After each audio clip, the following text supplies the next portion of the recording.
Welcome to the lesson on mutations. Cells make mistakes during DNA replication. If you remember, DNA replication is the copying of DNA. So here's DNA replication on the picture. This is the original strand, and we take one of the old strands and we're building a new strand here, and we take the other old strand and we build a new strand because DNA replication is semi-conservative. On the left-hand side, we did it properly, and this is an exact copy of the original DNA, but there's a mistake here on the right side. So the G has base paired with a T, which it should not do. We know that G is supposed to go with C, so that would be an example of a mutation. Now, DNA can be damaged, and that would increase the risk of these types of mutations happening. And DNA damage can happen when a cell is exposed to environmental agents like UV rays or X-rays, for example, or cigarette smoke and other environmental factors. Cells catch and they fix most of these mistakes. So for example, we can go and fix this, take out that T and put in a C, but some mistakes get through and some mutations can actually be quite severe. We are going to break our mutations into two main categories: small-scale mutations and large-scale mutations. The small-scale mutations involve things called point mutations, which affect only one or a couple nucleotides, kind of like the picture we saw previously with the DNA replication.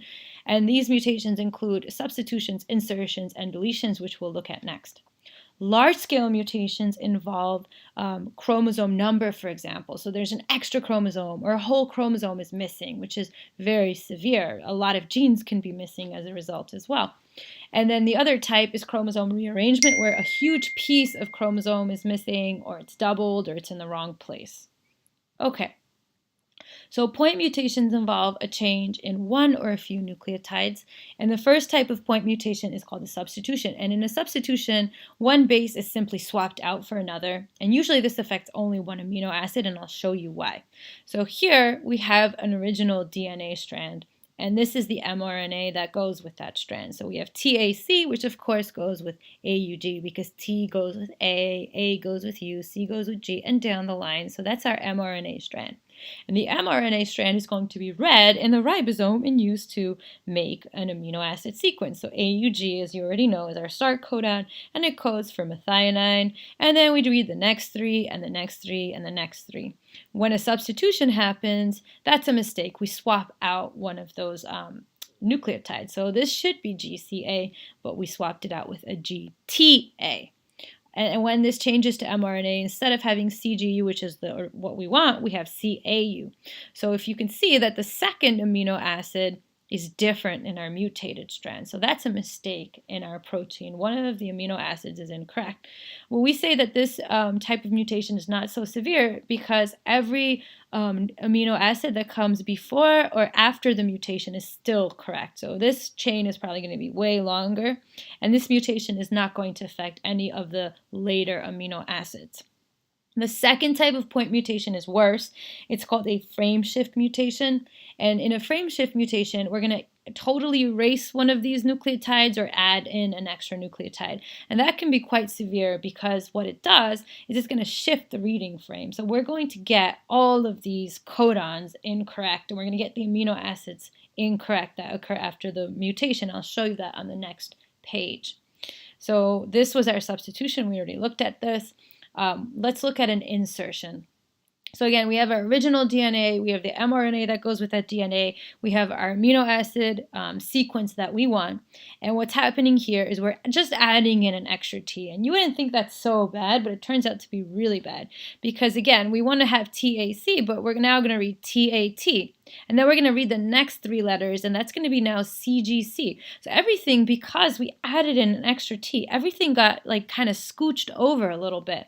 So we're reading the wrong three every single time. And the mRNA is going to be wrong. All these codons are now incorrect. And the codons, of course, code for amino acids, and now they're all coding for the wrong amino acids. And if we go down this huge line of mRNA, we're going to get all the codons wrong. I'll show you this in words. So we're going to show you deletion here. Let's pretend that the codons are words in English. So we have a nice sentence. Each is a three-letter word, just like codons are three letters. So we have the fat cat ate the rat. That makes perfect sense.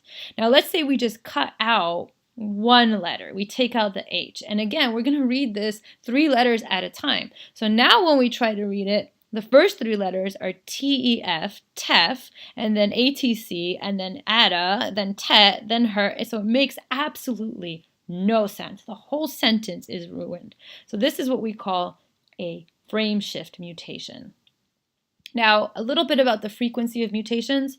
So chromosomes in a diploid human cell consist of about 6.5 billion nucleotides, and about 175 nucleotides change during DNA replication, which is actually a pretty small amount.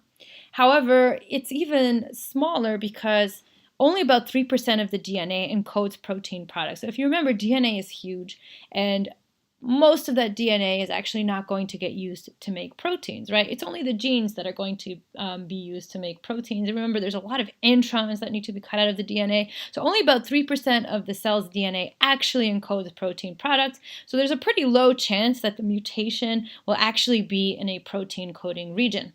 When a mutation does occur in the protein coding region, there's a redundancy in the genetic code that offers a margin of safety. So I'll show you what I mean. If you look back at our little code reader, let's say we have the mRNA codon CUC. So if we look it up, CUC codes for leucine. So let's say we make a mistake. We change one letter to CUG. Now if I look at CUG, it's still leucine. So this redundancy gives you a second chance to still get the correct amino acid.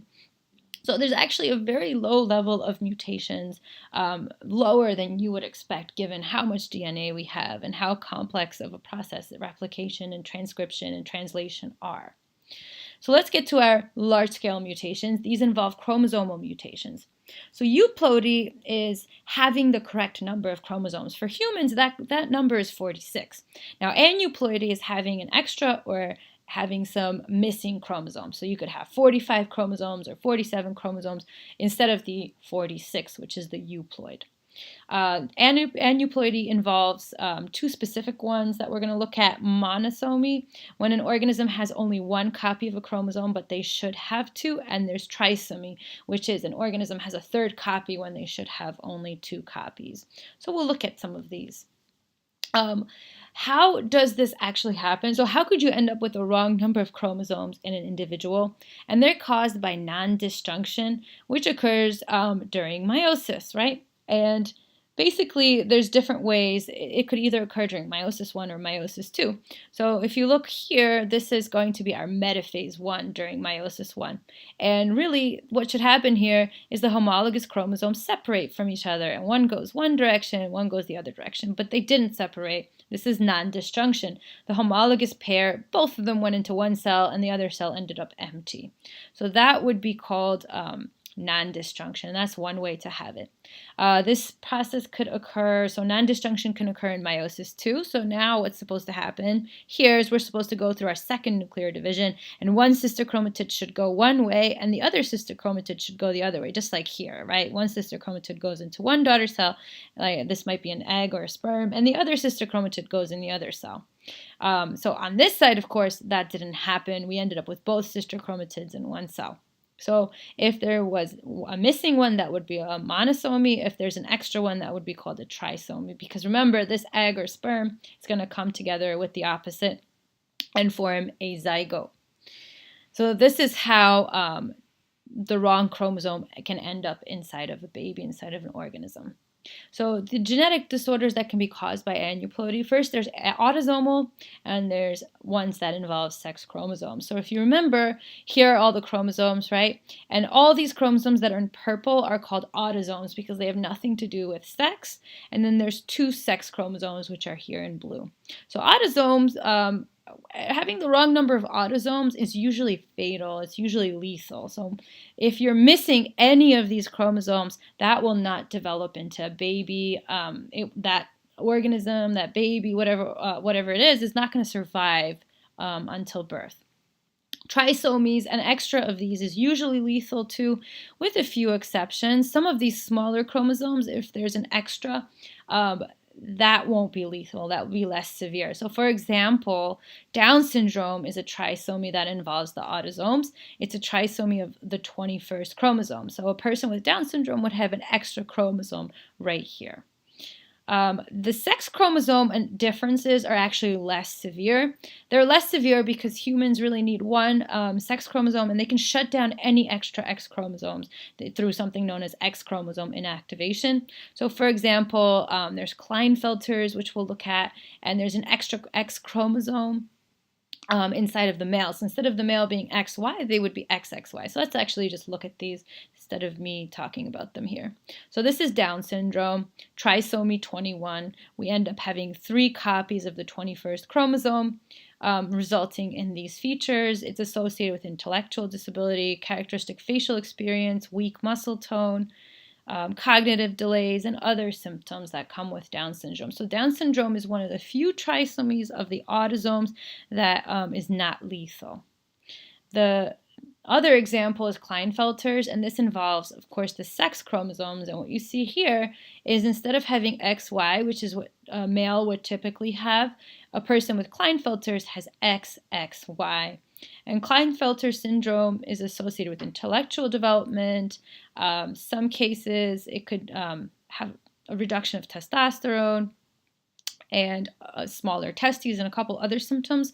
But Klinefelter's is much less severe than Down syndrome because it's a disease that affects the sex chromosome. So there are people who have Klinefelter's and they don't know that they have this condition, right? And they're never tested for it. They don't notice the difference inside of them, so they can go undiagnosed because they're less severe than autosomal anomalies in chromosome number.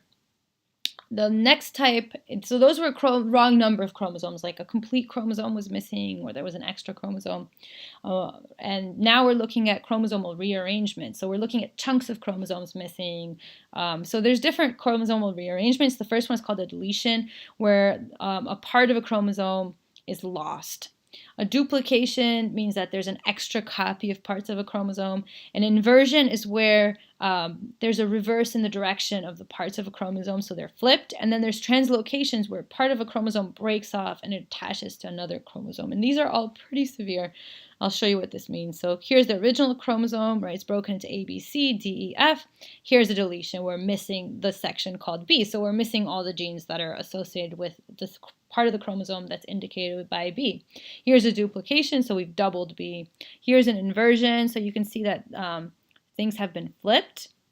And then here's translocation, where there's a movement where one of the chromosomes moved onto another chromosome. Okay, so I'll show you one example to finish with. This is Cri-du-Chat syndrome. And what happened here, if you look at the chromosome, this is chromosome 5. There's a piece of chromosome 5 that has been deleted. It's a deletion. And infants born with this condition often have a high-pitched cry that sounds like the sounds that a cat would make. Cri-du-Chat comes from French. I believe it means cry of the cat. And it comes with intellectual disabilities, widely spaced eyes, smaller head, so some facial characteristics as well. So it's actually quite severe. So I hope this was a helpful introduction to mutations. Thank you so much for listening.